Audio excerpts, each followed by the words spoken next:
Hello, everyone, and welcome back to the Tastemakers podcast. Of course, this is the podcast where we talk about everything going on in the world of TV and film. I'm your host, Taran Armstrong. With me today, as always, my co-host, Grace. How you doing, Grace? Doing well. We're here. We're back. We are Talking. indeed. I am nearing the completion of a new television. Praise be. We have a new TV. It's been quite a journey. It has been. This has been, but in some ways a good thing because I've been quite busy with other things anyway, and so probably shouldn't be spending all of my time watching television. But I imagine I'm going to have an onslaught of television very shortly. I mean, I currently I think I feel the same way about movies that you do about TV right now, and that I feel Mm. like there are so many movies I could go watch at the movie theater, and I have not mustered up enough time to go see them.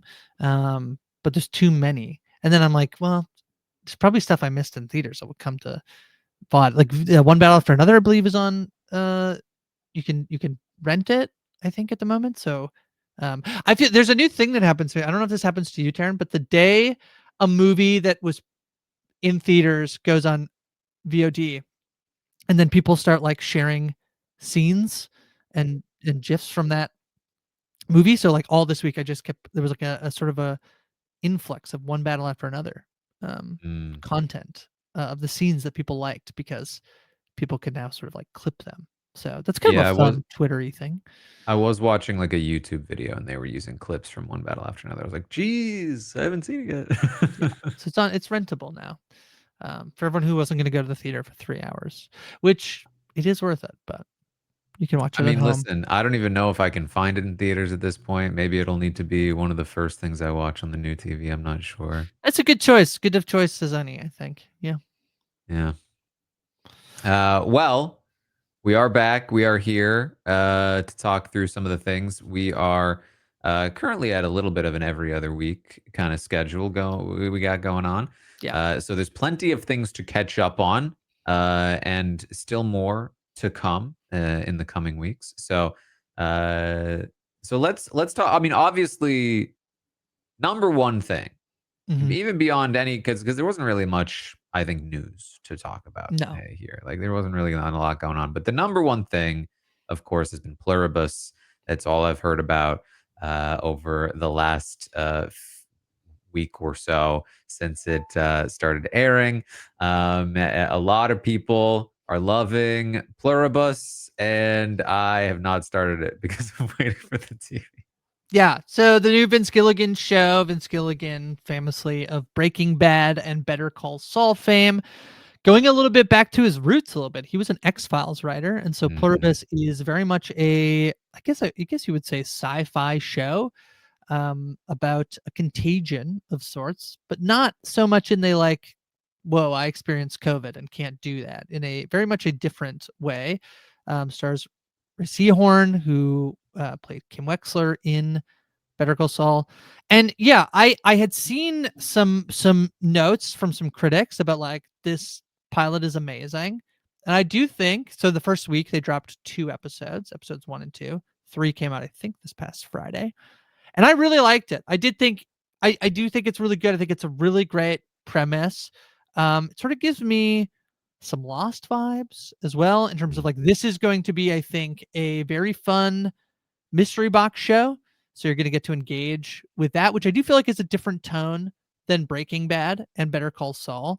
That I think is a form of television that can sort of get the online audience moving. I think. I would say the thing about Pluribus is that I do feel like I'm only really hearing about it from people who like watch TV. Like I Mm. don't. This is yet breaking through the like casual audience. Like, oh my gosh, I have to watch that. And I also do think, while I did think the episode was really good, I think potentially a tad bit overhyped. Um, in Mm. terms of like, I was hearing like best pilot ever. So I don't think it was the best pilot ever. That was good. That was really good. I don't think it's the best show I've ever seen, but It's definitely had a lot of hype from my ton of hype. perspective. Like a Yeah. lot of people like just very excited, which I get it. Like I'm also very excited for it. But you do always have like a lot of weight of expect, and I feel like the same was true for Better Call Saul, where, like, there was a lot of expectation on that, Yeah. and I think the early portion of that show, even through the 1st season, I think disappointed a lot of people, because it wasn't Breaking Bad, and it took a while for people to come back around on it, and by the time they did, it wasn't mainstream like Breaking Bad was anymore. And yeah, I wonder how much of that is gonna be the case for Pluribus. Hey, I think it's a really good comparison there in terms of the reaction about Better Call Saul. I think at the moment now we look back on it and it's like one of the best shows the last, however many years since it's been on. But I do think, and I think different skepticism. I think the skepticism about that was like, ooh, like Breaking Bad is kind of like pretty much perfect. Like, are we gonna mess with Mm, it? And we're gonna go in this like sort of schlocky way. And then I think when people saw it, it was like it wasn't schlocky. Like so I mean, there was a little bit of that in the early seasons of like figuring out how Jimmy McGill becomes Saul Goodman, but I think a different sort of like weariness and trepidation that I don't think this necessarily. I think I'm sort of I don't have trepidation. I trust Vince Gilligan to create a very compelling, interesting, deep, complex television show, and I think Pluribus has all the makings to do that. I just don't think like it was perfect after one episode. So mm. but I think I'm the same. I don't think I thought Better Call Saul was perfect after one episode. I was like, ooh, okay. I have to calibrate to Vince Gilligan, I think a little bit. So I liked it. I liked it a lot. I'm gonna be excited to keep watching. I haven't watched the latest episode, but I'll be watching this week to week too. I'm gonna wait for these Well, episodes to drop. Yeah. listen, hopefully by the next time we do a podcast, I will have full ability to watch things, and, we can talk more in I, depth about Pluribus at that point. I think not only that, I think at some point we should, maybe try to get, do at some point, probably near the end of the season, but maybe like a full spoiler thing. Because I do think Yeah. there's a lot to chew on, and we'll do it. I wonder whether we need to like raise the Antonio Mazzaro bat signal and try to get him because I feel like it'd be very fun to chat with him about the show. It's a But I think at some point, 9-episode season, yeah, so if we check back in by, like, the 1st of December, we'll be just after episode 5, about halfway through the season, yeah. so Um, yeah, I do feel like as much as this has been the talk of the town, I feel like the other thing that is the talk of the town right now, Taryn, is a little bit, and this is like in what's coming, is Stranger Things. Stranger yep. Things is about to drop, which we would get into at the end. I feel like it's going to be.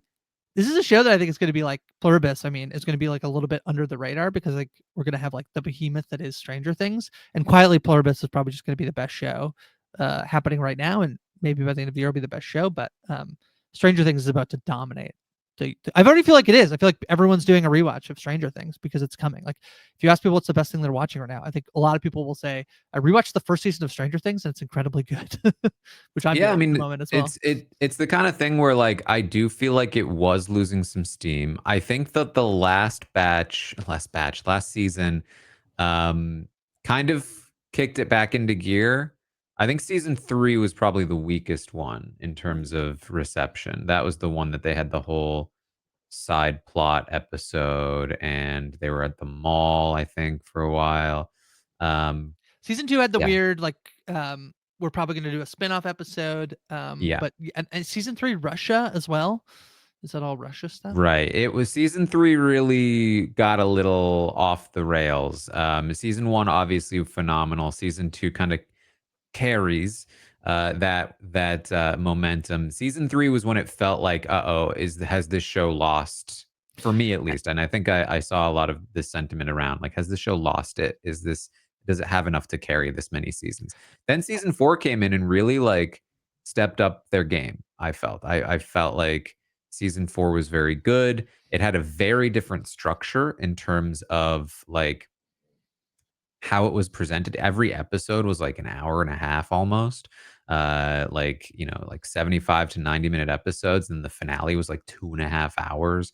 And they were releasing it very strangely. I didn't like the release. I think we talked about this extensively a while ago, but um the release is like stressful to me when it's so irregular. And I know that they're going to do something similar with season 5. Okay.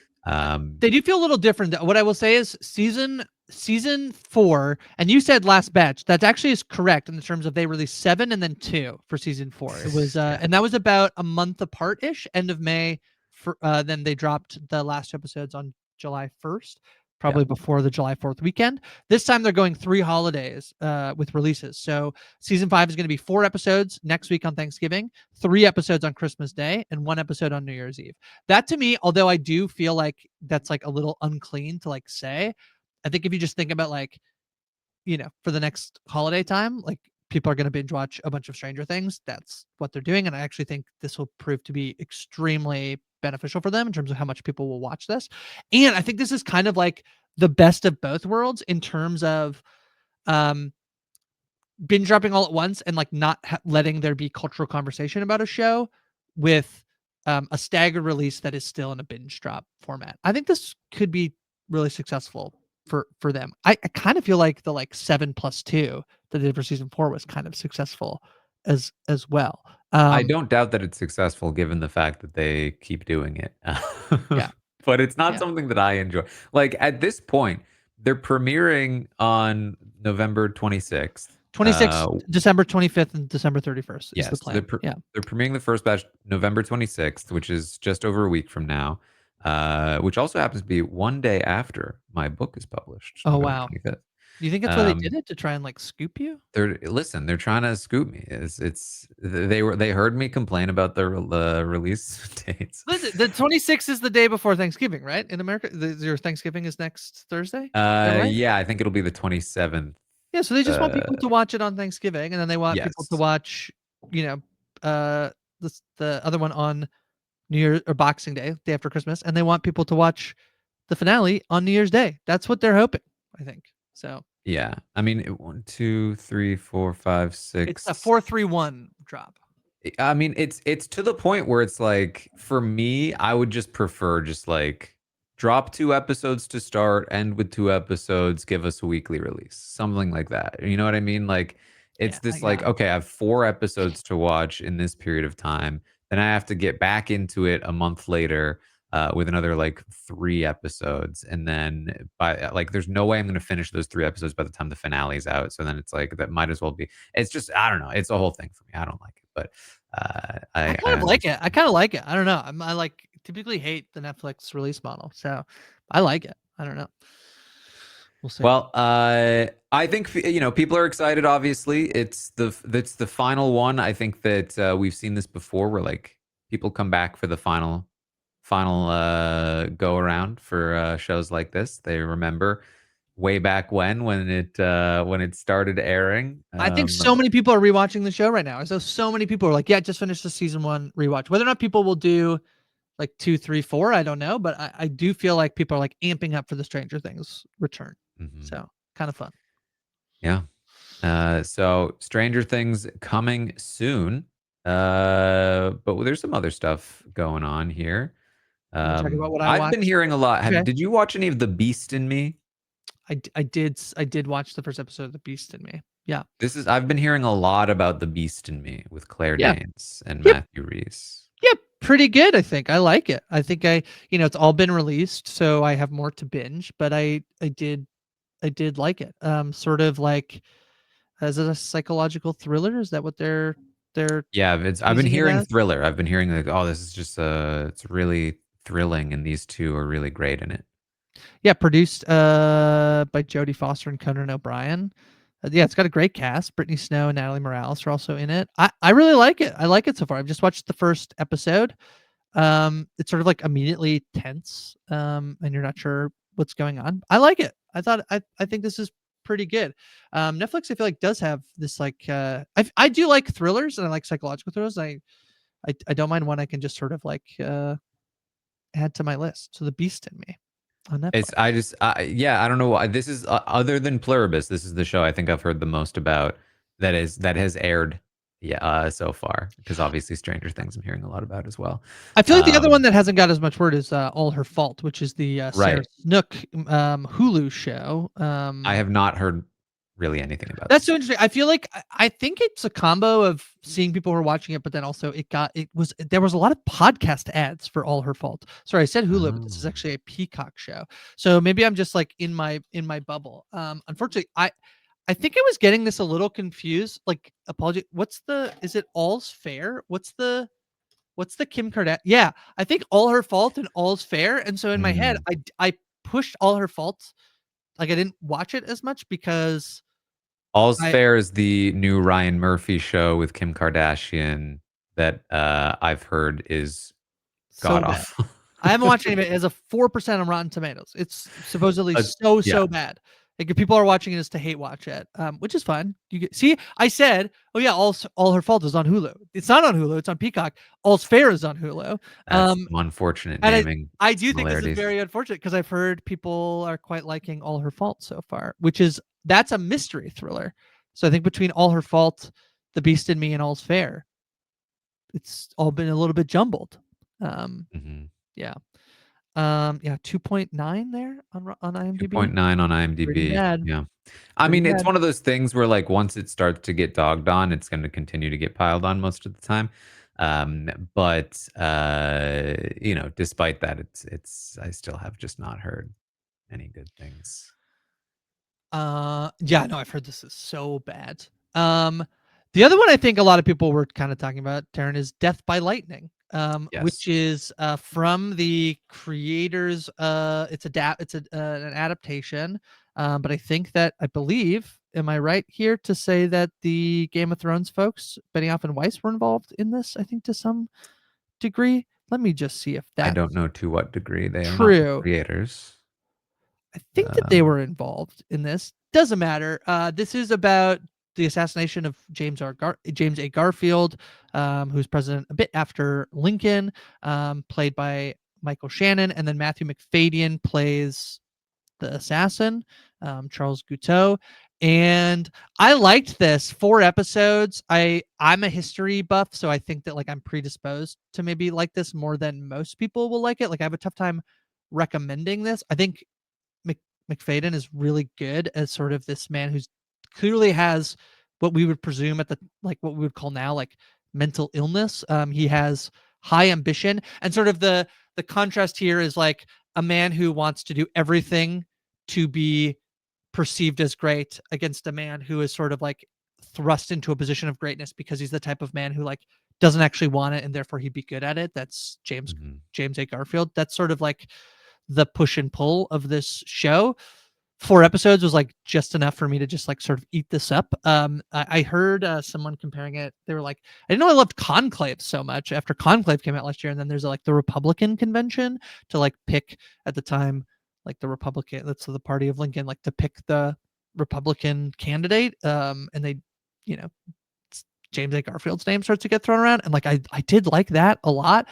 This is like very much for me, like as a Canadian, an unknown like I think you hear more about the Civil War rather than like the years immediately after it. So I like this a lot. I thought this was like I would take a bunch of these from Netflix. But we'll see. yes, the co-executive produced, There you go. by Benioff and Weiss, The alongside the creator Mike Makowski. cast is great in this. So it's Michael Shannon, Matthew McFadyen, but also Betty Gilpin, Bradley Whitford, Nick Offerman. There's also Shea Wiggum, who I really like as well. It's really fun cast.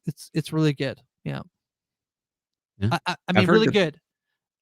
Again, like you gotta like a historical drama. I think about like these very important white men, But yeah, it's that. So, Yeah. um, I mean, speaking of, the American Revolution is like, the new, Ken Burns, uh, I love documentary is coming out. I love Ken Burns. I've watched Baseball. Is it just called Baseball? I think it's just called Baseball. Ken Burns' Baseball. Watched that a couple times. I do love it. I love Ken Burns. Yeah. I mean, Uh, I know I've already heard very good things, obviously, but, you know, it's the sort of thing that kids will probably be watching in school. there you go. What about a thing you and I both watched, Taryn? I think we both watched at least a little bit of I Love LA, the Rachel Sennett show on Yes. HBO. Yes. This is a comedy on HBO, and it was sufficiently kind of like low stakes enough that I was like, all right, I'll throw this on, like check this one out. Because I had heard it had some funny jokes about LA, and I was like, that's cool. Literally, like basically, I was listening to a podcast and they talked about there was a joke in the show where they were like, let's go to the beach, and they were like, that's the whole thing. I was like, that's funny. I can relate to that. Let me check this show out. That's accurate. Let's go to the beach. And It's too much trouble. yeah, and I did like the first episode. I thought it was pretty fun. I did like the LA jokes. But I as I got into the second episode, I started to lose interest a little bit. I wasn't exactly sure that I wanted to continue because while I think the show is very funny, I'm not overly invested in the like drama of the characters. Yeah. So the rumor about this, sort of like before it came out, is like, is this the next in a show in a line of shows that have sort of captured what it's like to be predominantly like a young woman at a Mm, particular time? So I think you had like Girls with Sex and the City have been like, that before Girls, and then you have Girls, and is this like the next one? I don't think that this is like started strong enough with a like to then be labeled as that thing. That was just sort of like the thing I'd heard. I love Rachel Sennett. I think Rachel Sennett is very funny. I think people are put off by this show in terms of the way in which this is the type of show where people are not the main characters are not super rootable. And I actually feel like Adults is a show that did sort of that to me feels like the successor mhm. in terms of like maybe more like friend like that felt like maybe like what's below Gen Z or the next. I'm a millennial, they're Gen Z. Yeah. Yeah. Um like a Gen Z sort of inspired show, and to have these people who like are flawed but are rootable. I don't know if I Love LA has them be rootable enough. That doesn't really matter to me. I like this more than I see like the INT rating of like 5.7, isn't it? Yeah, I think that's lower than it should be Yeah. given. And I don't think it's amazing, but I think it's like funny enough. And then I think the piece, I think I'm similar to you. There's a thing that happens, I think, I don't know if you've seen it this far, but at the end of the second episode, there's like a cliffhangery like plot moment that Mhm. is seems like it's gonna like set the rest of the season on like, okay, this is what the show is like gonna be about. This like here we've said what the show is sort of about, but then here's like the plot thing that this season is about. And I almost felt like it was like pretty unnecessary to do the thing. I thought it's I don't know if I can explain it without spoiling it. I think it honestly doesn't matter, but I won't spoil it. That I just think that didn't work for me in terms of like, oh, now I see what the show is trying to do in a way that I kind of felt like the show was letting itself be its own thing before we got to like this plot moment at the end of the second episode. Nevertheless, I'm still gonna watch it, and I do Yeah, like it. I think it's maybe the expectations are misaligned a little bit. Like I did also I came into this kind of hoping for something that felt given the joke I heard about it, that felt relatable, that felt like, okay, this is something that is sort of like life in LA as a I think she said she's like 27, 29, something around Yeah. that age. Uh-huh. Um, and and it's I don't really feel like based on what I've seen that it is actually that. It's actually a much more sort of like narrow focused story about specifically like these two women. The basic plot line is that there's this woman who works as like an influencer agent, and then she has an old friend who is like a washed up influencer, and they're gonna get together in LA after a long time and work together and have drama. Um, and I think that works as a basic premise, but it does feel like there's so much that is again like focused on them rather than anything that feels like something that at least I'm going to be super invested in. And I guess if you could technically call me an influencer, so the fact that I can't relate to it is not the greatest. Well, I kind of feel like maybe to some degree, and I feel like this is unfair because it's not like I'm saying like, oh, Rachel Sennett shouldn't have a show, because like and it's maybe unhelpful to like comp these things, but I kind of feel like that thing you were saying about like, oh, is this going to be about like a person who's a manager of influencers, maybe he's like struggling to that, to me I think would have been more interesting than like her managing one specific person, right? Yeah. This friend she has in her life.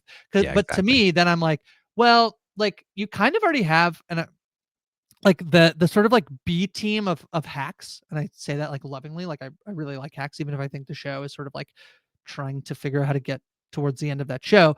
But sort of the Paul Downs character and the Mm. Megan Statler character, like if it was like, okay, you have this all this stuff happening in hacks, what if we like kind of shift over here and this show is kind of like just this thing? Like I would take that. I would take Oh, yeah. that show.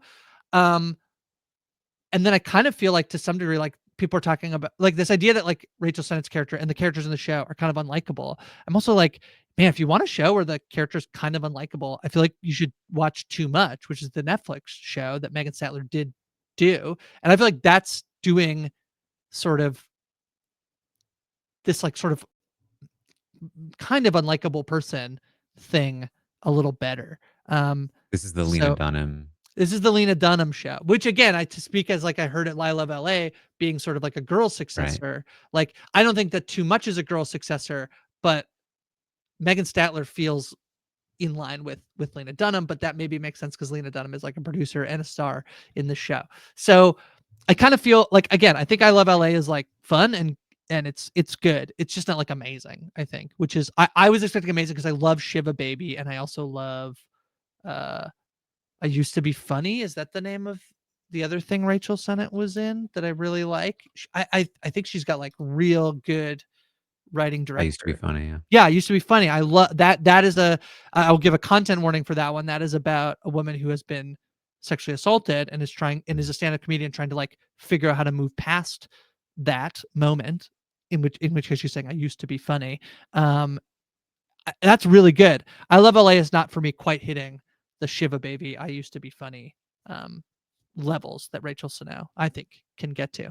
But I'm glad it's made. Glad it got made. Yeah. There's one other show I watched, some of, which was, season 2 of Nobody Wants This. I was watching Ah, a good amount of that, another kinda show that was easy to just kinda throw on, and, I was enjoying it. I don't have a lot to say about it other than, like, I think when we mentioned this, it was like the reception seemed to be, "Yeah, it's season 2 of a thing." yeah. It's not breaking any new ground, it's just more of the thing, and it doesn't have the, like, shiny new freshness that it did in season 1, but it's still fine, and that's pretty much exactly how I feel. I heard wheel spinny a little bit, which you know, um it's so funny because it's like if you try to do something totally different, people will not like that. And then if you try to do like The Man on the Inside is coming back, I think, Right. or Yep. has come back. It's coming back It's soon. coming soon, next either the next week or, whoops, um, or the week after. Let me And I just quickly. think they teased or at least said what they're doing for season 2, but that's one where I have a little bit of like, oh, if you're two the same, you're the same. If you're Yeah, this too is the. different, you're you're too different. Yeah, I mean, I think the thing with Nobody Wants This for me, if because I'm not finished with the season number one, but I'm also not feeling the wheel spinniness quite as much because it is just kind of like I'm happy to just live in this world a little bit, but it does feel like it treads on ground that season one covered to some degree. The idea of Nobody Wants This, of course, is that you have a rabbi who starts dating like a podcaster, essentially, who is not Jewish, and she kind of podcasts. They call her a sex podcaster, but you don't really get a lot of that in the show. Um, but she's certainly not in the same realm, and of course nobody in the rabbi's life wants her in his life, and that includes his mother. And through the first season you sort of like make a significant amount of progress, I would say, in getting people to want it a little more. And then season 2 does kind of feel like a soft reset of like, actually, remember, nobody wants this. It And yeah. that kind of I could see feeling a little bit frustrating, especially because it's many of the same people that you thought you've made progress with. Well, it's so funny though to think about this idea of the way television has changed and that an older like sitcom like Will They Won't They could have lasted for like 50 episodes of the show, Yeah. because like 2 seasons. I know The Office, like I think you basically, it's like the end of season 3, I think, is them getting together. That is like 22 plus 22 plus another like 6 episodes Well, of I think like, the first season was, yeah, it was, I think it was 6, yeah. that's what I'm saying. Yeah. So season 1, 6 episodes, then it's Mhm. kind of a 22 and then a 22. It takes like 50 episodes basically to get them to where it's like, okay, they're together. But because that's actually that many episodes, but over 3 years, it doesn't, it feels different. Whereas like, yeah, in this, like, it's almost like in the episode count, they maybe shouldn't be together, but because it's like the end of a second season of a show, they probably like should be. And I guess they are, but like, it's just, it is interesting to me how things have shifted Yeah, because like I episode guess count and yeah, time between the seasons. yeah, the will they, won't they aspect of this is more so like, will they be able to fully commit to each other Right, and everyone will accept them, right, basically. right. That Which is and different, that but part that they're kind of dragging out. yeah. Interesting. The only other thing I was gonna mention, which is was I gonna mention this? No, I wasn't gonna mention. I was gonna talk about movies. Is what I was gonna go to next. But There's if you a have any couple other topics, there's one other show, please. that I noticed, which was, the death of Bunny Munro, with, what's his name? This guy, Matt Smith. Matt Smith. Um, which is, I think it's like a Sky, it's like a British show. Yeah, I don't think it's premiered Um, yet. Is the thing, right? it's not, it's coming. Yeah, But, I have heard some decent things about people who think this is gonna be good. based on a novel of the same name. That's interesting. And I like Matt Smith. I love Matt Smith. I think Yeah. he's really talented. He's really good. Yes. I'm still watching Chair Company as well. Just keep it up. There is some. This show is so weird. This to me is like more, I think you should leave than it is friendship. I think. Mhm. There's a whole.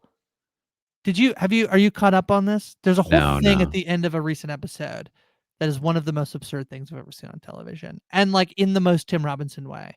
Um, it's so funny. I love the show so much. I'm I'm so excited glad to it got catch up made. on this one. Yeah. I I did watch, the Mitch and Webb. Oh, jeez. Um, the new Mitch and Webb, sketch show Mhm. that What'd I you don't think? remember the are not helping. I watched a good bit of this. Looks like the not the greatest rating here. I do think it's been fairly hit and miss for me.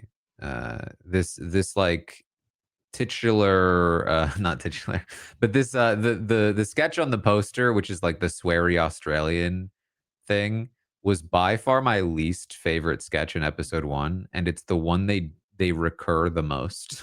It's Right. they keep doing it like every episode, and I'm literally starting to skip through it because I find it so unfunny. Um, That's tough. but That's tough. Yeah. uh but there are some good ones in there. They have not hit the highs of their classic Mitch and Webb sketch show, but actually, my favorites are the ones where they go a little bit meta and they do sketches of their writing room, as they are That's fun. talking about writing the sketches and mostly about how old they are. I like those ones a lot. Okay. Fun. Yeah, I need to check this out. I've not made time for it, but I will. Yeah. All right. Talk to me about some movies. Yeah, what did I recently watch? I watched Die My Love. We'll start with that one. This is the Jennifer Lawrence Mm. Robert Pattinson movie. That I did really like.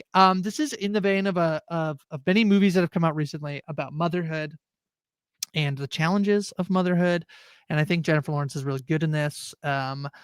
I feel like there was a lot of praise on this movie. It's not going to make like a ton of money. It's sort of an indie, smaller ish flick. And I'm seeing here like 6.6 on IMDb, which is actually probably a little bit closer. I gave it 4 stars on Letterboxd, but I kind of always I felt like I wasn't like, if I'm not giving it 5 stars, I'm like being rude to the other people who love it. It is weird. It is very weird and strange, and sort of wandering a bit, and that's kind of the point. But I struggled with that a bit. But I did think that this was pretty good. And then I also watched Twinless, Taran, which is not new. It came out a little while ago. And I saw so much praise for this movie, 7.5 on IMDb, and I really wanted to like it. This is James Sweeney is the one of the leads of this movie. He's also the director and writer, and then all plays Dylan O'Brien. And the premise of the movie is that both of them are twins whose twins have died, and so they meet in a support group for twins. And then the movie sort of goes from there. I think Dylan O'Brien is incredible, and I think if there's any takeaway from this movie is that Dylan O'Brien could be on the verge of like a breakout. I think if he got like a big enough role, he could be huge. I think he's phenomenal in this movie. You see him as both himself and the twin, and they're very different, and I really liked it. I have to say I found James Sweeney to not be very good in this, and I think his directing and the writing is actually pretty good, but I think his acting, it's like he inserted himself in, and I was like, ooh, if somebody else was in this, I think this would be one of my favorite movies of the year. And I'm really butting up against this one thing of like him putting himself in it, which is unfortunate. And I feel bad saying it, but I found it like truly sometimes, I don't know if you've had this, Taran, where like people are like, that thing's bad. It's like the worst thing ever made. And you're like, but it's actually not. It's like actually pretty competently made, and it's just like not really your style. And then I'll see something that's like sort of like, like no offense, but like a high school theater, but you're like, oh, this is like pretty bad acting. Like they're just not like, and I felt like James Sweeney is more in the latter than the former. So I really butted up against it. And it's surprising because so many people I know gave this on Letterboxd like 5 stars, like just amazing. I do think it's a fun idea.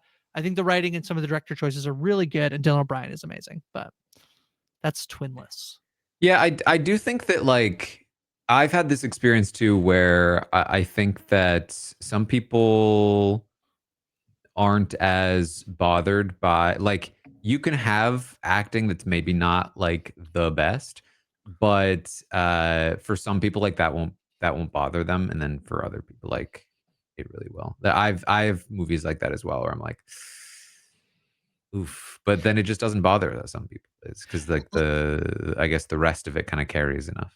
Like there's a thing right now, and this will sound like I'm not really trying to compare these two people, but like Jared Leto is somebody who I'm like not extremely. I had no interest in going to see Tron Ares, like at all, really. I don't think Jared Leto is like the worst actor I've ever seen. I just think he's kind of like, I don't really get why they keep going to him to be like the star of a movie. But that to me is different than him being like a really bad. He's not like a bad actor. He's just like he's more like boring than he is bad. Yeah, I kinda mean he's thought James perfectly Sweeney. fine in everything I've seen him in. Yeah, but people are like, he's the worst actor. It's like, I just don't think he's the worst. Like, he's a seemingly a bad human. Like, we can all agree on that. But anyway, I'm not well versed in my like in the bigger blockbuster movies right now. I haven't seen Now You See Me. I haven't seen The Running Man. I haven't seen Predator: Badlands. Now You See Which Me, I do think there's kind of an interesting story there where it's doing pretty well in the it is box doing really office. well. It won the box office. Yeah. And it's funny because I remember this I guess series of movies as like pretty universally dunked on, right? Like everyone was like these like people would use the Now You See Me movies as like the example of trash filmmaking. Yeah. Despite the fact that the first one does have a 7.2 on IMDb, but they'd like this is such a silly and unrealistic and whatever concept. But I think that people really liked how fun it is. And that was always my approach to these movies, that they're pretty fun. And I think the main thing is that like, the last one was made in 2016. 2016. So like, yeah, like 10 years ago. And they brought the franchise back. This is the kind of this movie. I have seen clips of this movie on social media for the last decade. Like Right. like it is one of the most popular movies for like clips on social media that I can think of. And I have to imagine that they considered that when they were like, let's make another one. And I also have to imagine that it's part of why a movie like this is able to do so well at the box office. I think that a lot of people are probably familiar, even if you haven't seen the other movies, they're familiar with just like the fun clips from social media about it. I really don't think I've ever seen anything about this movie, and it's so because it's like I guess 2016 is makes sense. I wouldn't have seen the last one, but it's like this movie came out of nowhere, and like yeah, I guess there. And I think that's the thing where the first one is like if I look at the IMDb rating, I think it was like 7.5. It makes like $350 million, and while it does have like big names, it doesn't have like an A-lister. I think star. I think the closest you get is Jesse or Jesse Woody, Eisenberg or yeah, Jesse Eisenberg or Woody Harrelson, or Woody and Harrelson. neither of them are. Woody Harrelson maybe more so in Oh, 2016 than today. and Morgan Freeman, but also like an older Morgan Freeman. Yeah. But it's this thing of like it's although it's probably expensive to make, nobody's making like so much. Like again, I don't. I feel I feel like I'm being mean, but I don't think any of these people are like A-list. A-list. We're not Mhm. talking Leo or Brad Pitt or Tom Cruise or yeah, Denzel. So we're like in sort of this like next tier, which is good, and then probably means it can be like if it just makes a couple hundred mil, it'll make its money. So it's fine. Yeah. And that's, and the first one is good enough. It's kind of a fun enough premise to just make them. It's Um, the premise, if you don't know, is just like magician thieves. Ocean's It's 11 with magic. exactly. Yeah. And it's campy in that way, and that makes it very enjoyable. And it's really resonated, I guess. Yeah. The Running Man was not super well received, I Mhm. saw. Maybe like a weird movie to have tried to reboot. It's like Arnold movie that wasn't great. Edgar Wright has done a lot of great stuff. Shaun of the Dead and one of my favorite movies, Hot Fuzz, and then more recently, like what has he done more recently? Baby The Driver, is that Baby right? Driver. Yeah. Is Last Night in No, Soho. Last Night in Soho, yeah. Yeah. I mean, yeah, Edgar Wright's an interesting filmmaker in that, like, he started with such a specific vision, and was, like, the guy that made Oh, Scott these Pilgrim, obviously. yeah, like, these Yeah. movies Hot as you mentioned, Hot Fuzz and Shaun of the Dead and, Scott Pilgrim, which all kind of felt pretty in line with each other. He had a specific style, and then The World's End as well was like a good one. Then he made Baby Driver, which was like more of like a branch out into the mainstream with that style, I would say. But then he goes Last Night in Soho, which was very different. And I don't think did quite as well. And now The Running Man, which is like a good, Baby Driver was 2017, good 8 years after Baby Driver, which is kind of like his Wow. last well received movie. Um, Blockbuster movie, yeah. right. Yeah. And Yeah. yeah, No, you go it's ahead. interesting. Well, I think he's kind of like, nerdy British guy is what he does. And then he does get this chance to like go a little more mainstream with Baby Driver and does it well. And I just think I don't know. I've heard from this of like I don't even know what I've really heard the critique is other than that like it's just not really all working, which is too bad. I really like Glenn Powell. I think Glenn Powell is like of a few people who are trying to become sort of like a Hollywood Mhm. leading man, a la sort of like Bradley, like the last generation of them. I think between Glenn Powell and Timothy Chalamet, um, Austin Butler. There's a few people like who like don't really do much TV, although Glenn did do a TV show called Chad Powers. But yeah, and I heard his SNL episode was amazing. I heard it was really good and really funny. So I wish this was better, but I supposedly, thought it might be yeah, great, I know. It feels like it should fit into Edgar Wright's style. But I think the response for me indicates that it just feels probably a bit washed, or not like what it feels a little Oh, bit like watered down. watered down. Yeah. In terms of like it doesn't seem like it's hitting with the mainstream audience, but it also doesn't seem like it's hitting with the niche of people who would really love something like this. And so that's unfortunate.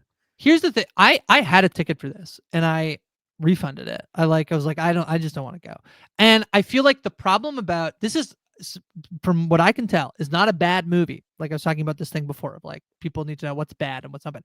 The problem is, even if you're like fine, there's too much stuff, Yeah. yeah, right now to warrant me being like, should I go see this like fine movie, and again, the thing I do a lot, which is not normal behavior, which is like, if I'm gonna go to the movies, I probably should try to see two movies, because I'm like going out, and so I might as well do that. And I couldn't really find like where this was playing. I couldn't fit in my schedule, so I was like, I'll just save it another time. Maybe I'll see it later this week. So yeah, haven't seen Running Man, and it not winning the box office is probably not great either. I think Now But You See Me is tough competition for it because Now You See Me is exactly the same kind of like, "Oh, I wanna go and see a schlocky, fun thing." yeah, You know, you know exactly what Now You See Me is. Running Man feels a lot more like, well, what exactly is it trying to be here? Is it funny? Is it fun? Is it serious? Is it action? Like, what is it? And I think it's harder to package in that way, well, at yeah. least from the marketing I've seen. Well, what's funny is that I feel like it does beat Predator Badlands, which is on its second week. But Predator Badlands feels like, if you want to go see a good action movie, you should go see Predator Badlands. I've heard really great things about Predator Badlands. Mhm. And then if you want sort of like more like, I think Predator Badlands is a little bit nerdy to a degree. I think there's some people who like wouldn't necessarily go watch this. They're gonna go see Now You See Me. Yeah. So it was just like, I think like brutal timing for The Running Man to come out sandwiched in between these two movies. Mhm. Yeah. Um, that's basically what I watched this week. Alright. I think that's mostly it then. Um, yeah, we talked about what else comes out. Pomeroy. There's some stuff that's out there as well that I will just acknowledge, but I'm not really. Palm Royale season 2 came out. Landman season Mm. 2 came out. And then I've heard wild things about the morning show, and I definitely need to catch up, but I'm not caught up on the morning show. Um, the Mighty Nein premieres this week. And Taran, this is an interesting one because I think a while back, The Legend of Vox Machina was coming out with a second or third season of the show. And I think I said to you, I think if you were looking for a place to start watching the animated Critical Role content, I said to wait for the Mighty Nein, Mm. because the difference between um, this and Legend of Vox Machina, they're both based on Dungeons and Dragons campaigns that were played live on Twitch. Campaign 1 is The Legend of Vox Machina. When they started that show, you sort of like, episode 1 is like they'd already been playing this game as a home game. I think they adapted it to D&D 5.0, but they sort of started in the middle of a story that they were already telling. They didn't restart. Mighty Nein is the first show, campaign of Critical Role, where sort of like the first time we meet the characters, basically we meet them in the show, and they all meet each other, and we're very much like, this is the beginning of the story. Mhm. The Mighty Nein is cool in terms of the animated show, because one thing that happens in D&D is you never get to have like a villain monologue, because everything that happens is through the lens of what your characters know, what the players know. So there's a little bit of like extra stuff in here to like set up, I think, some of the stuff that happens over the course of the Mighty Nein. These are longer episodes, this show, than Legend of Vox Machina. I think the episodes are around 40-ish minutes. I've seen the first few episodes of this, and I did like it, but I'm a big fan of this campaign, so I don't know whether I can say like, if you're not really into this, you'll like it or not. Um, it's very nerdy, it's very D&D, so I think you would know that, and it's an animated show as well. But I enjoyed what I've seen of this so far. Cool. Well, I hope it's good. I'd be definitely willing to check it out, if it's something that seems to be, received well. I'd be interested for sure. Yeah, I think that's kind of that, and The Man on the Inside are sort of Mhm. the other thing happening this week. So yeah. Yeah, I'm definitely curious to see how Man on the Inside performs in a second season because obviously its premise is very specific. Uh oh, and then quickly, I think Wicked for Good does come out this Thursday as well, which I think they're re-releasing Wicked Part 1 in theaters. I think you might be able to catch that. I'm very much looking forward to this. I really liked Wicked.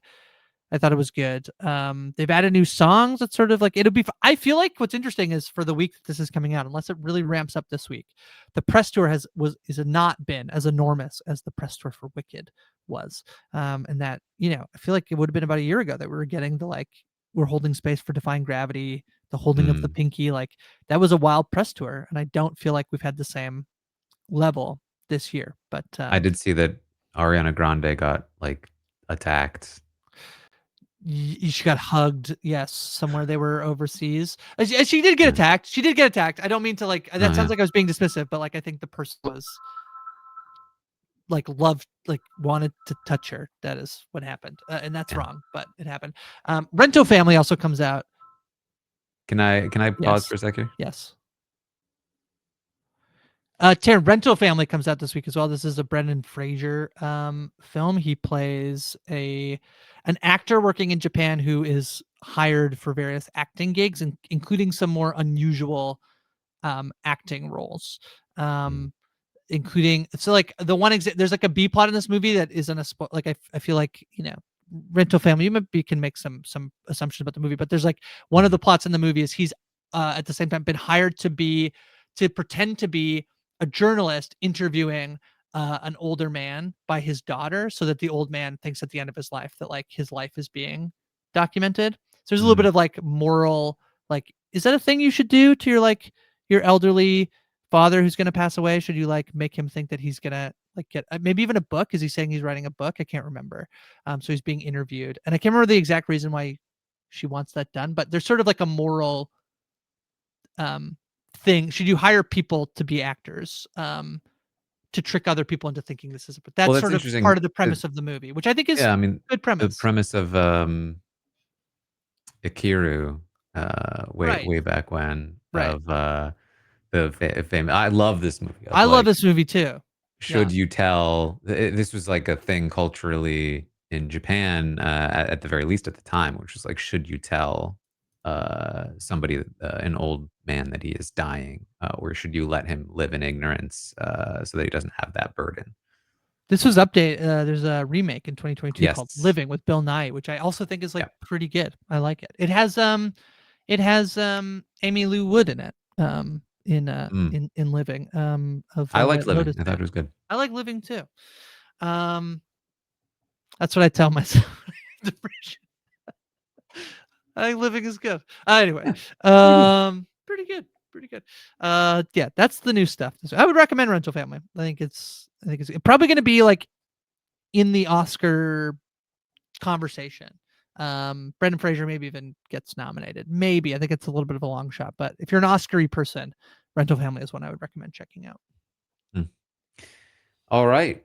Well, We did there it. we have it. Hopefully, the final podcast we record, where I have barely watched anything. Very quickly, have we talked about did we talk about that are you caught up on Celebrity Traders? And we won't spoil it for people. Yes. That show's amazing. People It just was in terms great. of like amazing things I've watched, you gotta watch it. And I actually thought Taskmaster wrapped up very nicely as well. Season 20 of that. So some unscripted recommendations for me as well. I Traders think I Canada think has this been fun. Yeah. Celebrity UK Traders was the best version of the Traders that I saw in terms of production. It was just edited much better, I think, than a typical Traders season. And I think the it worked so well with this particular cast because while they did take it seriously, they also aren't like massive gamers. So the fact that the game design is pretty flawed didn't really matter. And they also like didn't go out of their way to make people look like idiots in this season, which I was really like. I didn't even realize until I started watching the Canadian version that I was like, Oh yeah. oh, that makes such a huge difference in my enjoyment of this show. That like it's not just straight up like, oh well, this trader is doing bad. Everything they do is bad, and they're gonna get caught eventually. Or like, oh, this faithful's really dumb. They're gonna get tricked all the time because they're really dumb. It's like, yeah, sometimes they're really smart and then also are really dumb. Like it doesn't have to be one thing or the other. You don't have to signal it well ahead of time, and I really enjoyed that aspect of it. I'm also, by the way, really enjoying Squid Game: The Challenge season 2. Me I think it's too. it's been very, very fun. Someone also out of the blue recommended I watch, is it what's physical? What is it? Physical Asia? Physical Asia. Someone was like, Yeah. you gotta check Oh that out. man, the second batch was great because Oh yeah. they really leaned into the strength of the format of having teams. I love it when they take the teams and they delegate roles to each one. Each person Mm, has to like here's the hanging challenge, here's the running challenge, here's the mm. like hold two pillars challenge. Good stuff. Good stuff from Physical Asia. Just going back quickly to celebrity UK trade. I'm interested. I would love to do at some point, and there probably needs to be more versions of it. But I wonder how much playing for charity also impacted Yeah. people in decision making. That is not that is different than the way you play if you're trying to win money because you want to make money or need, or in some cases like feel like you need to make, like, you came out here to try and win this money like that. And I think that there was something about that too. I did really love it. It's one of my favorite things I've watched this year. Yeah, I was recommended Physical Age. I have not watched any of it yet, but I'm I encouraged. mean, it feels kind of like a specific thing in Yeah, terms of like yeah. you probably need to enjoy watching these kinds of contests, but I don't know. It's genuinely just like very fun. It is also like the way that they do it is very interesting. Like the first episode of Physical Asia, almost the entire episode is dedicated to just introducing you Mm. to the players and then them sort of introducing themselves to each other. And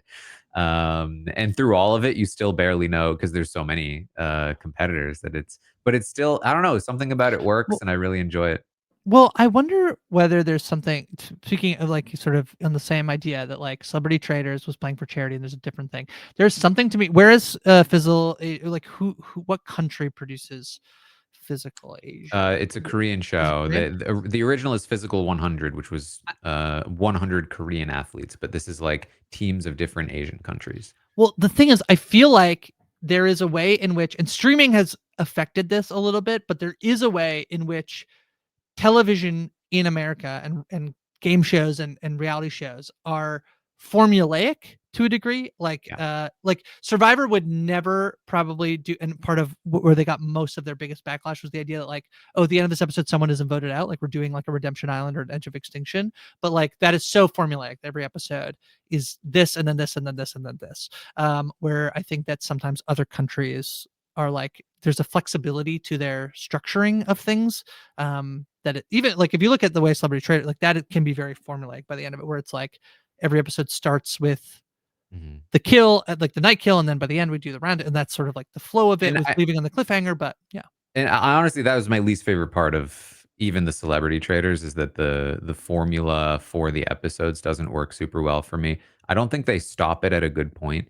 I think it's weird that they start to talk about the kill and then stop and then start the next episode with like, so who did they kill? It's just like I've forgotten about all of that. I yeah, feel like a no, good time to end is either right after the banishment and a little bit of the fallout before they go to the turret and celebrate. And then you start the next episode with them in the turret, like, oh, yeah. Or like, now let's talk about who to kill and then build up the tension from there. Um, or just show us the whole process and show us who gets killed. And then we get to see, like, oh, how are they going to respond to it in the next episode? Or, right, like, I right, feel like they're cutting at the wrong point personally. But Squid Game, I think, is an example of an American show that does not follow a formula at all. Like yeah. at any point, anything can happen, and that's part of why I'm really enjoying it. It's just like what's going to happen next. I have no clue, and that's a lot of fun. I think.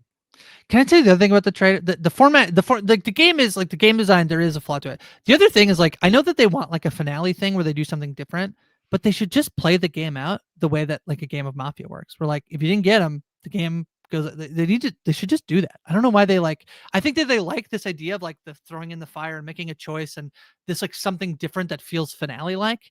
But I think you Mhm. could have these moments of Claudia being like, "The game's not over. Like you messed up. We're gonna keep going." I feel like that would be so good. But anyway. Yeah, I mean, I think it's also like just to really critique the ending of the traders, but like they're like no discussion. It's like Yeah, how is that fun for TV? I know. Uh, you know, and then I also feel like it's kind of lame the seasons where they do catch the traitors That's what I because the ending isn't yeah. nearly as interesting. Right. But you could still have the same tension point with them looking to Claudia or like, Alan or whoever. And the reveal is like, we're gonna keep playing or the game is over because we have a decision. And then you have that tension. You like that's the finale moment, but they've decided they want something and like removing the night kills. Like at the end game where the traders can't kill anymore. Like that Mhm. should be the tension. Anyway, doesn't matter. The ending of the traders is broken. And I think we all know the fact that they have to add in the like, we're not gonna reveal thing because they Yeah, want the reveal earlier in the game. Like, it is what it is. But it is. alas. Okay. All Anyway, so right. off topic, but yes, it's fun. Yes. We're talking about the way TV is structured and designed.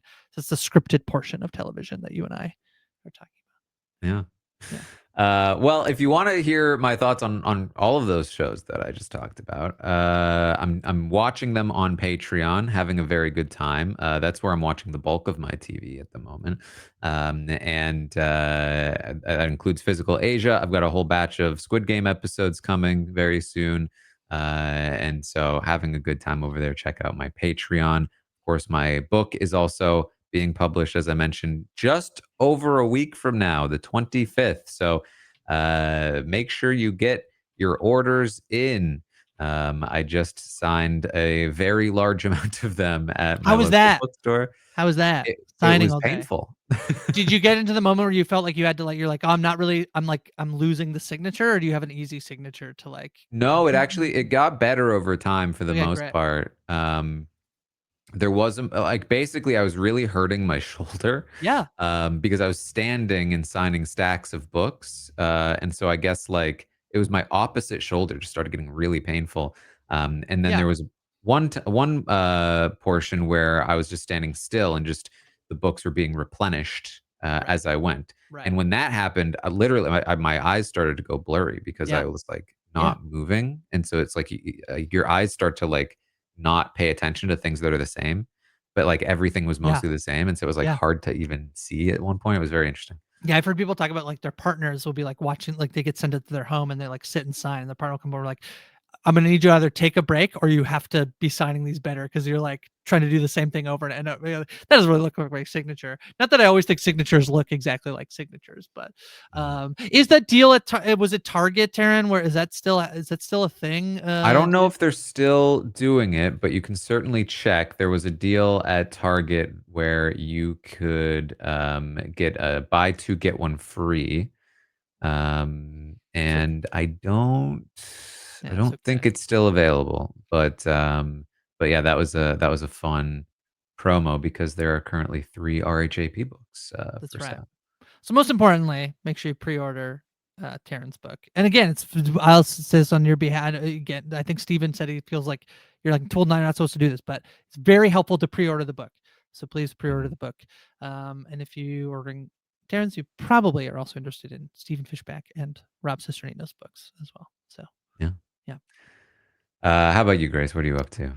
It's writing for Parade and Pop Heist, Survivor recaps each week.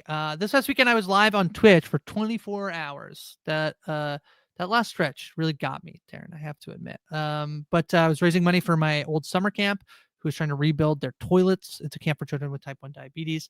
If you go to my Twitter, you should be able to find a link to donate if you wanted to do that. That would be great. Played a lot of Blood on the Clock Tower, played video games, played some D&D. It was very fun. But appreciate anybody donating. And yeah, I'm on social media at Hi from Grace. All right. Well, thank you all so much for joining us today, and we will see all of you next time.